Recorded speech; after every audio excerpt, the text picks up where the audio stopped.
Who's ready for some spooky action from the racing game?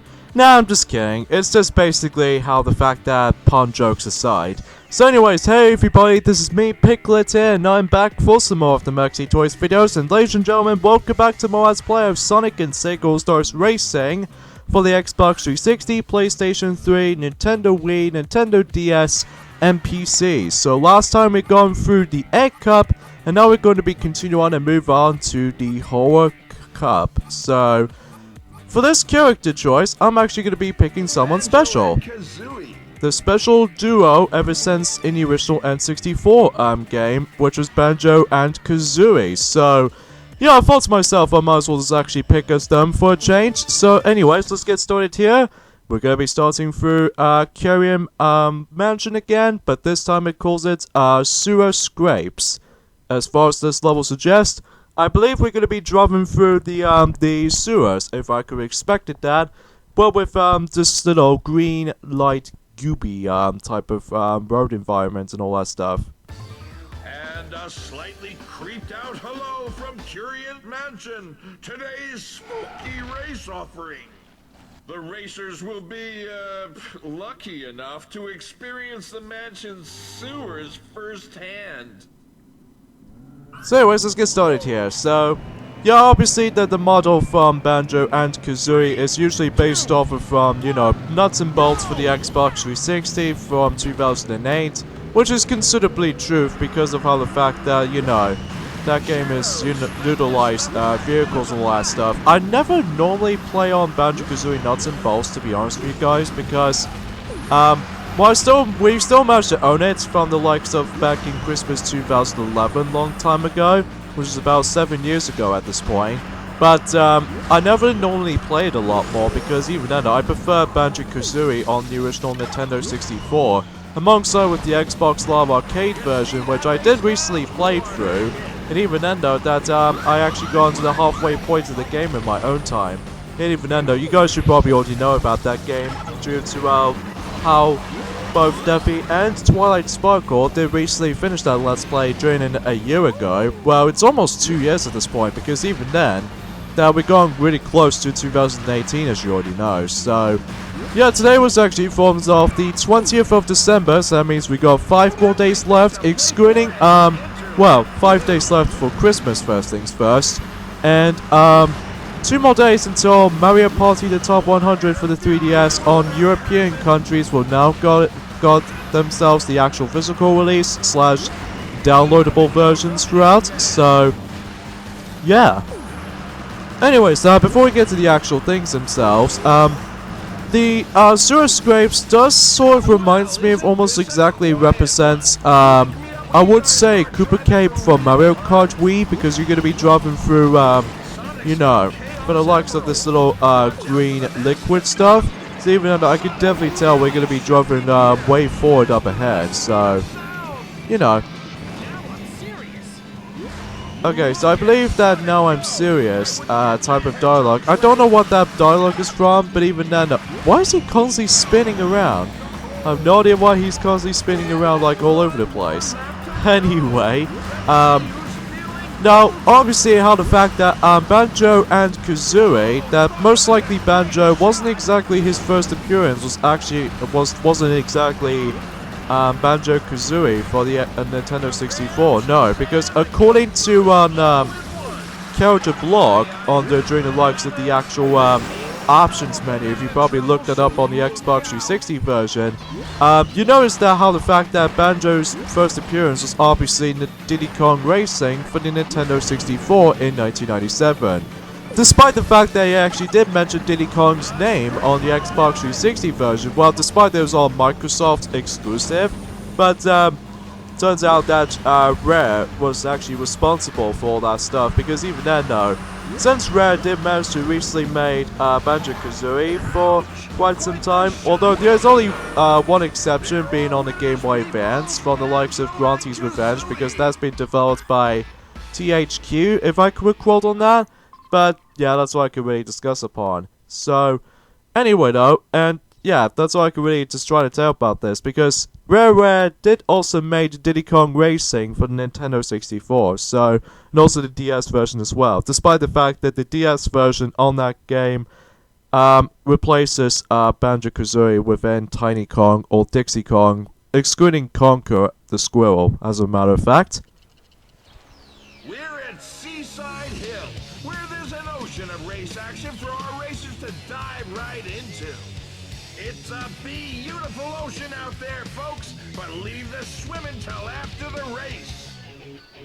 Anyway, so now we're moving on to this familiar stage. If for those of you who ever played both not only for the Xbox 360 version demo, but also for the likes of the DS demo as well, due to Nintendo Channel back in the day in 2010.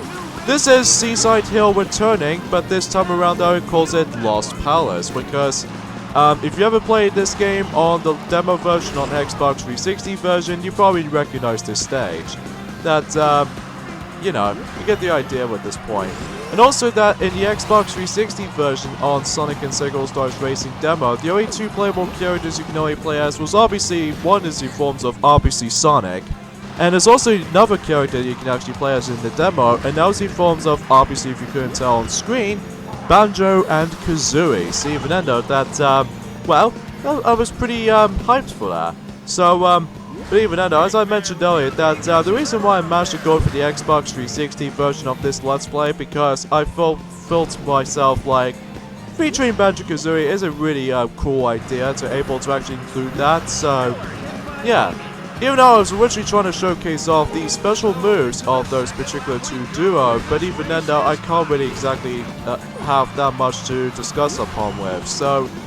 But luckily though, those two duos unlocked from the get-go as opposed to buying them in the shops. Even then though, that the only way you can actually play as them, as I mentioned earlier, is to play for the Xbox 360 version, because you can't actually play as them in the PlayStation 3, or even Nintendo Wii, or Nintendo DS, or pretty much the PC version, because even then though, that, yeah, you get the idea. So, anyway though, yeah, I mentioned this before, that you could also play this level during the likes of the Nintendo DS version demo, but even then though, that due to how the nature of the, how the fact that it's probably because of the limitations of the handheld, that it only features 6 players instead of the usual 8, which, what I've noticed something right off the get-go is that I've noticed that on the PlayStation Vita version of Sonic and All-Stars Racing Transformed, excluding the 3DS version, only has 8 players rather than 10 players during the likes of the other console entries, because, well, obviously due to the handhelds, it makes it a little bit more of a small space storage, as far as I'm aware. But anyways, back on topic, because of this though, the DS version only just plays you as just Sonic alone, because even then, unfortunately you can't able to select those different characters from the DS version demo, unlike how it does in the 360 or the PlayStation 3 counterparts. But even then, that's as far as I can really try to describe the details. But you know, you get the idea with this little suggestions as far as my ad. And of course I'm changing the music, background music, from, if those of you might have missed it, and now see forms of Wind and Whippily from Sonic Adventure 1, where Sonic usually travels along in Emerald Coast in the second section, where before when he decides to go and rescue Tails, after when this first tornado, or in this case the first plane got accidentally crashed due to the loose control panel. So even then though, that's as far as, well, details as far as we're going to be mentioning. So anyway, that's it for that stage. For those of you very familiar with this stage, if you know what I'm talking about. Next level we have is Sandy Drifts from Super Monkey Ball, and I believe it's actually called Detritus Desert. I can't pronounce that D word very well, I'm gonna about to be honest with you guys. But even then, let me know on this little departments of that spelling correctly. But even then, that's as far as I can say. So anyways, let's get started here. Welcome, fellow acolytes of speed, to today's Super Monkey Race. Using a track carved from sandstone, its designers went all out to make this course tricky. Huh, okay. So, anyways, the background music I'm going to be using is probably one of my favorite music in the entirety of the Super Monkey Ball franchise, excluding the first game as well. That, ladies and gentlemen, is the monkey race. Shadow slots that mean machine into first place.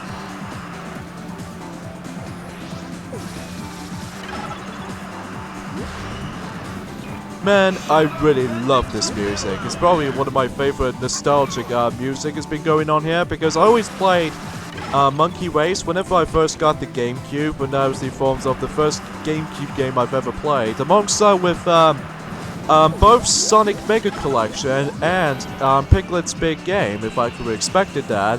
Yeah, for my own game, as a matter of fact. But anyway, though, that I usually just like to mess around with the actual tracks in Monkey Race, as a matter of fact, as far as it will go. So yeah, that's all I could really just try to tell about this. So anyway, this course might be a little bit tricky for those of you who do not pay attention with these little sharp corners and all that stuff. But even then, though, that's as are expected for any other monkey ball racing tracks in this game, it might be a little bit tougher compared to how it does in the other tracks in the game. But even then, though, that I did not notice that this particular desert-themed world actually has cogs, which even then, though, that might be something more, you know, something more almost related to the cogs from the likes of, well, just, you know, gears and all that stuff. But even then, that's as far as I'm mainly concerned with this. So yeah. So obviously this is usually inspired by Super Monkey Ball Banana Blitz, as you already know, because that's usually based off from the 4th world in Banana Blitz, which is the forms of the desert level, because I can definitely tell what that situation's been involved.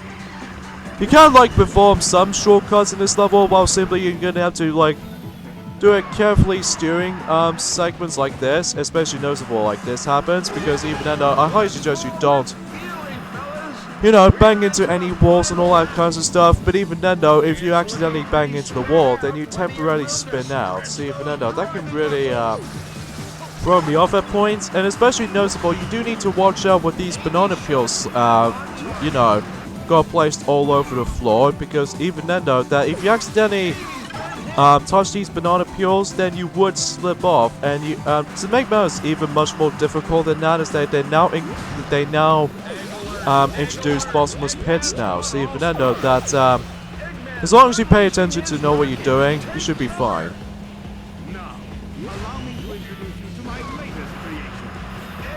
Yeah, I'm presuming that dialogue is heavily borrowed from, you know, Sonic 06, as a matter of fact. But even then, though, that I can't remember what the line that he said that from. But even then, though, that as far as I might actually just trying to go for here, I think it's actually based off of from Sonic and Tails and Knuckles. They managed to go through, well, after finishing White Acropolis level, and then they managed to bump into Dr. Eggman or something like that. And then he uses this little lever to actually just make those three travel through time. So even then, though, that, you know, confusion, or in this case, complicated storyline goes, that's all I can really tell. So anyways, last track in the Horror Cup, and now see forms of, we're going back into Tokyoto, but this time in the forms of Tokyoto, a city used to having its roads melted by the fastest racers around. Rokkaku Hill.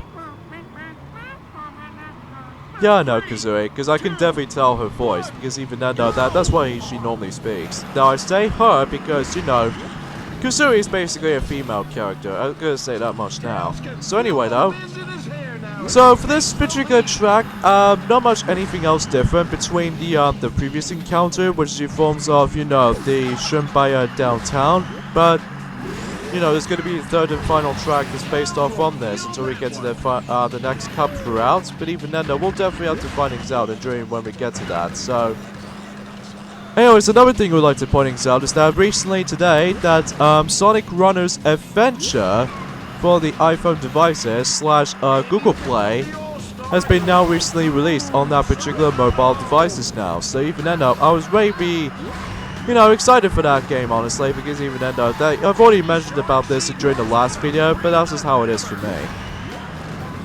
I don't know if you noticed right off the get-go right there, I managed to perform yet another shortcut I performed, but the only thing that makes it a little bit trickier compared to how he does it in Rampart Road from the Billy Hatcher and the Giant Egg track, it's a little bit too dark around in these little areas, especially noticeable. There's no headlights here involved, and I don't really think you can't actually necessarily turn on the headlights or anything like that. Unlike in the worst terrible game in existence, for the forms of the big rigs over the road racing. Even then, though, that you know how much terrible that game was, but even then, though, that we're not going to talk through all that because we're going to talk through. Well, I've already mentioned about Sonic Runner's Adventure already, dozens or so times, and especially Mario Party the Top 100 will be, you know, a couple of days later than that, but even then, no, that's as far as it will go. Oh god, my screen is suddenly shifts. In fact, speaking of so-sos, we'd like to point things out for a spoiler alert. We might actually go ahead and finish up with the actual Grand Prix of this particular Let's Play, well, around the same day as when Mario Party the Top 100 is about to be released, actually. So even then, for those of you very curious to see what's going to happen. So, well, of course, I will going to be showing off the DLC that you can get in Sonic and Sega All-Stars Racing, but even then, as far as you guys can clearly see on screen from every single beginning parts of the videos or the episodes for this Let's Play, that, you know, obviously Metal Sonic was actually in there. So, alongside with this bonus track, which even then, though, that will show off during the extra video. So, don't worry, we'll get to that point. We'll get to that point, folks. We'll get to that point. So, anyway. So, at this point is that the latest tracks throughout the game is that you're gonna have to rely on a lot of drifting at this point because, you know, with all these right angle turns and all that stuff, that really feels like a key here when it comes to, okay, so I got 10,979 Sega Miles points, so not bad for the likes of these other points I've managed to own. So the position wise this time around though, thankfully Amy and Dr. Eggman didn't get themselves 3rd or 2nd place again, but this time we got ourselves replacements. We got Amico, he was in 3rd place, Shadow the Hedgehog in 2nd place, and number 1 goes to the awesome duo Banjo and Kazooie. Those awesome duo. I kinda wish those duo makes a return in the forms of, well, we haven't seen these guys for almost 10 years since Nuts and Bolts came around on the Xbox 360 though. So tune us next time on Let's Play Sonic and Sega All-Stars Racing. Here's the fact that we're going to be moving on to the 5th cup in the game called the Samba Cup. So see you guys then. Later, fellas.